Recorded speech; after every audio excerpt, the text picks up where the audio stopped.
Namaste to all. In everyday Agnihotra, whenever we do Ishvara Stuti Prarthana Upasana, either we do Agnihotra with Gayatri Mantra or we do the full Vedic procedure, one word we repeat again and again and again from the start to end of the Agnihotra, that is the word Swaha. So we must try to understand the in-depth meaning of Swaha. When we understand itself, that is enough. When we have the bhavana of Swaha in our mind, then the Agnihotra will become more fruitful. The Agnihotra will also become more enjoyable, and we will not do Agnihotra with formality. Not only Swaha, all the mantra meanings we must try to understand word by word so that Agnihotra will always become fruitful and enjoyable. And we understand that we are doing Ishvara Upasana. So Swaha is one such word which is deeply thought upon by the great Muni, Yaska Muni, who wrote the Nirukta. So here in Nirukta 8 by 20, Yaska Muni speaks about four important meanings of Swaha. And Maharishi Dayananda Saraswati in his book Rigvedadi Bhashya Bhumika in the chapter Ishvara Stuti Prarthana Yachana Samarpana Upasana Vidya Vishayah, in that chapter he has explained these four meanings really beautifully. He says, number one, Su Aheti Va, means Maharishi writes, Su Sushtu Komalam Madhuram Kalyanakaram Priyam Vachanam Sarvair Manushyehi Sada Vaktavyam. Very simple. But here we must understand a little bit depth. Sarvair Manushyehi, whether you are a man or a woman, male, female, if you are in a relationship, whether you are a husband or a wife or a son or a daughter or a mother or a father or a brother or a sister or grandmother or grandfather, or whether you are in a corporate environment, you are the boss of the office, you are the CEO, you are the subordinate, you are the manager, you are the vice president or general manager, or in the business you are the owner of the business and you have colleagues. In any situation, Sarvair Manushyehi Sada Vaktavyam. In any situation, Vaktavyam means should speak. What they should speak? Rishi says, Komalam Madhuram Kalyanakaram Priyam Vachanam. So when you speak, all human beings must use mild speech. They must use mild speech and Madhuram speech. Madhuram means very sweet speech. That means if somebody is listening to you, they must enjoy your speech. They must not get terrified by your speech. They must not get frightened by your speech. They must not get irritated by your speech. This is one of the meaning of Swaha. That means this is a commitment or a prayer to Almighty God. We are committing to Almighty God, I will act like this in my life. I am putting out these to you, Almighty God. Please make my words and speech and my vachanam madhur and komalam. And also Maharishi Dayananda Saraswati has written, not only for human beings, also for all the creatures. That means, like, you have a cow in your house or a pet dog or whatever, you have some pets, or you are going on a street, you are seeing some animals. Even when you speak to them, try to have madhurta and komalta in your speech. Try to be mild, try to be sweet. Of course, some people can question that is it applicable for all situation? It is applicable for all normal situation. You cannot expect to be mild and sweet when you are handling a terrorist. Suppose you are working as an army officer, you are working as a police officer, you are handling a culprit, a rapist, a murderer. You cannot become sweet and mild. For those situations it's different. But other than that, even the same police officer or army officer, other than that situation, he must be speaking sweetly. Like, somebody is coming to police station to do some complaints, the police officer or the writer or whoever is, they must try to speak sweetly, softly, gently to receive the complaints properly. When they handle the culprits, it's a different situation, because God also says tejo asi tejo mai dehi, manyu rasi manyu mai dehi. God says you do prayer like this, manyu rasi. Hey God, when you punish the culprits, you are manyu, you get so much of krodh.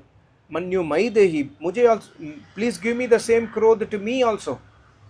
but only on those situations when somebody is handling culprits, somebody is handling this kind of rapist or murderers.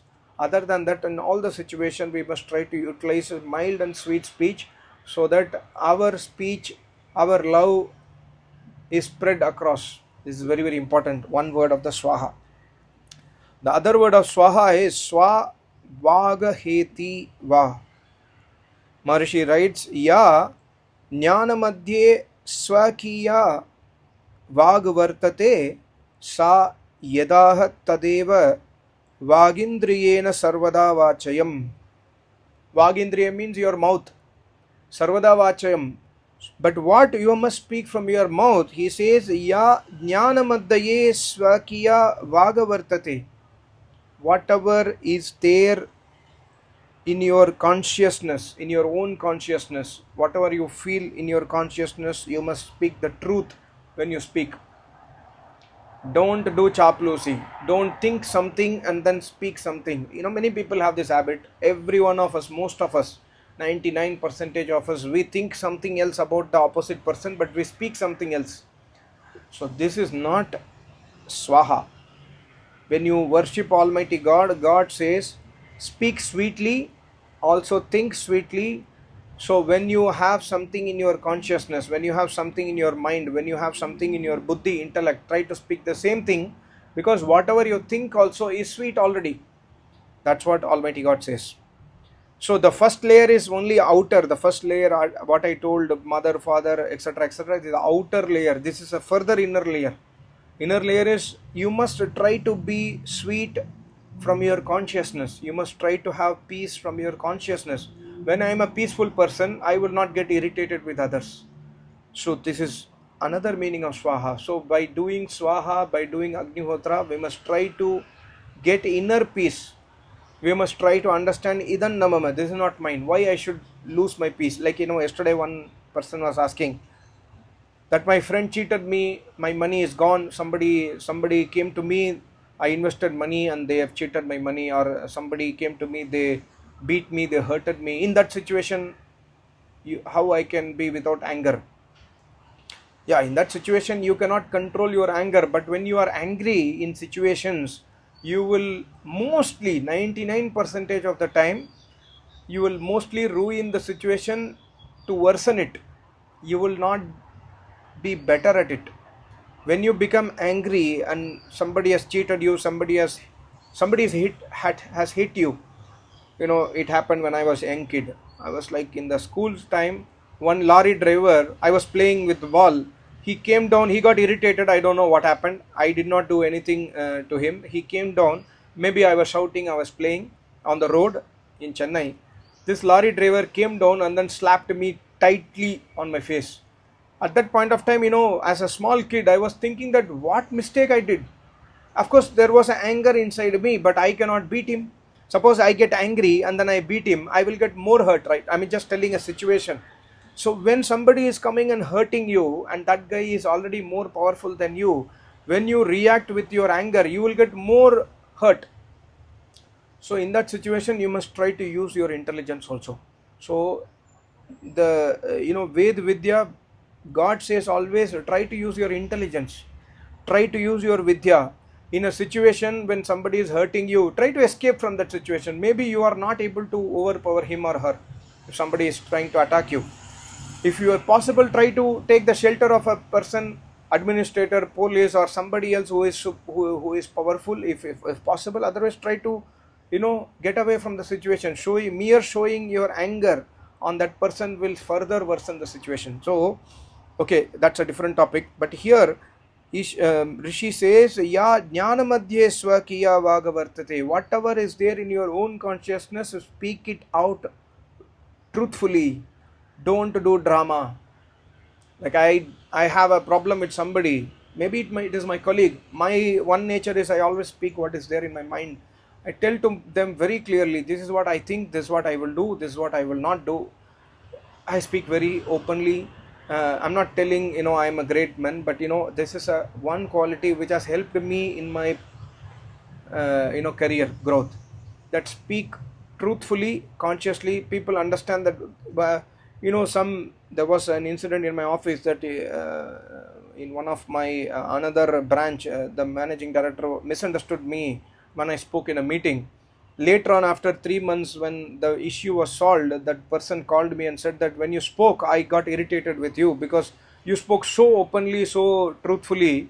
I could not accept it, but later on, now I recognize that it's better to speak like you. He called me and told me that because of that truthful actions, we could solve the issues on time and very fast. So we must try to always do this, speak openly. And then swam prahetiva, swam स्वकीय यदार्थम प्रत्येव स्वत्वं वाचयम् न parapadartham praticheti. Most important meaning of swaha. Whatever belongs, what the human beings must do like this. Whatever is belonging to themselves, they should claim as themselves. This is mine. Okay. Suppose this camera is mine. Of course, my bhavana is idanna mama, but this camera is mine. This camera, suppose I have borrowed from my friend, or my friend has come to my home and then he said, okay, I'm going out of country, please keep my car for 1 month or 2 months, I will come back and take it. So this car is not mine. I cannot use that car as my car. I cannot do any go roam around with that car. This is his property. He has given to that property to me for some time for me to take care, and then I am taking care of it, but I cannot use it as mine. That's what the third meaning of swaha is. Swam swakiya padartham pratyeva. Whatever is yours, you claim as yours. Whatever is not yours, or whatever is belonging to other people, always give that respect, give it back to them. Because of your power or position, if you try to steal away others' property, God will severely punish you. See, it's not only stealing, you're claiming ownership also. Sometimes this happens in most practical situations, like the example of car, or if somebody is giving you a plant and then you like the plant, they say, I'm traveling for one week, can you please water the plant? Or somebody is giving you their pet, I have an emergency, can you please take care of the pet? After 1 week you get attached to the pet so much that you don't want to give it back. This kind of situation, you should not do. This kind of behavior we should not do, is another meaning of swaha. And further meaning is, whatever is belonging to me, you can claim that is yours. So whatever do not belong to you, don't claim that has to be yours. Also a spiritual meaning here. What I told was a materialistic meaning. Spiritual meaning is what is belonging to me in this world. In reality, what is belonging to us? If something is not belonging to you, why you are claiming the ownership? That is belonging to Almighty God. That's what God says, Tena Tyaktena Bunjita. This bhavana of Tena Tyaktena Bunjita, that this is not mine, this is Almighty God's property. God has given to me for some time, let me utilize it properly and secure that I do Shubh Karma. This is also the meaning of Swaha. That is, do not consider others' property as your property. Almighty God has given to me, and God has told in Vedas that this the human body is given to you by me. You can use this body for this purpose. So, but we are misusing the body. Today the body is misused for doing crimes, rapes, murders, hurting others, treating others badly. Our body is used for that. This is not the purpose God has given the body to us. So we must try to utilize, if God this body belongs to all Prakriti. This body came from Prakriti, it will go to Prakriti. And who converted Prakriti to body? Almighty God. So why we are claiming ownership and why we are in Moh Mamta? This is also another internal bhavana of Swaha. Most important bhavana. So when you worship Almighty God, try to have this bhavana that I am putting Swaha, not even the ghee what I am putting, not even the spoon what I am using to put Swaha is mine. Everything is given to me by God. Of course, I went to office, I did business, I earned money, and then I bought ghee, samagri, etc. But end of the day, at the Mool Tattva, it is all belonging to Almighty God. That we must understand when you put Swaha. And last meaning of Swaha is Swahutam Havir Juhoti Itiva. So here Maharshi writes, Sushtu Ritaya Sanskritaya संस्कृत्य हविः सदा होतव्यम iti स्वाहा shabdartah.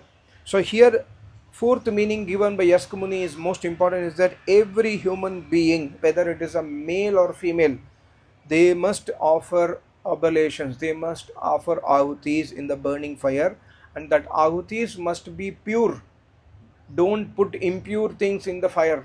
He says Sanskritya means after duly purifying the havisha means the ahutis, the ghee, the samagri, the sweet, sometimes mishtan ahuti is put, sometimes some sweets are put. When you put all those things, try to ensure that, many people, like, in my acharya book, it is written that you can also mix dry fruits in samagri. So sometimes the dry fruit in our house is old, they try to mix in samagri. This is not acceptable.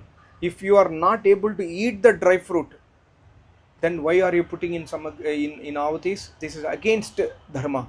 So Sanskrit, it must be pure.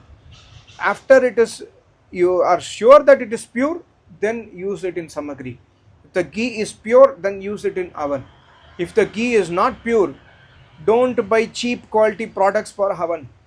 You must give the highest priority to oven, because homa is worship of Almighty God. And when you use the best quality products in homa, the benefit will also be best. Not only materialistic benefit, spiritual benefit. Your peace of mind will increase. Try yourself. Try to add honey in samagri, and when you put ahuti, you will feel so much pleasant smell. Not only in your house, in everywhere. So these are all important meaning of Swaha. You must try to, not only you, even I also try to read this again and again, so that we remember that when I say Swaha, I must have the character that somebody else's property I should not own it. Like in brother sister fight, the father has four. I have seen in my life, the one of my friends, the father is old guy, old, very old.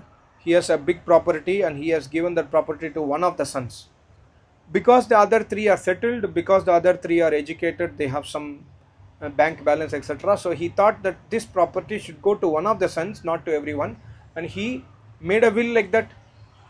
It is his own wish, it is his hard earned property. The other three brothers started fighting with this brother and the father. So this is not, and they do everyday Agnihotra. This is, knowing them, I was saying that, this is not the, I didn't say to them, but this was my thinking. This is not the meaning of Swaha. If my father does not give his house to me, and then he decides to give the house to my sister or my brother, I should not have any objection in that, because the property belongs to my father and not me. So this is also one of the inner meaning of Swaha. So all these things, Swaha connects our entire life, starting from behavior, starting from our inner consciousness, starting from our day-to-day activities, and lastly starting the day with everyday Agnihotra with pure substances, pure ahutis. Thank you so much. Namaste. Om.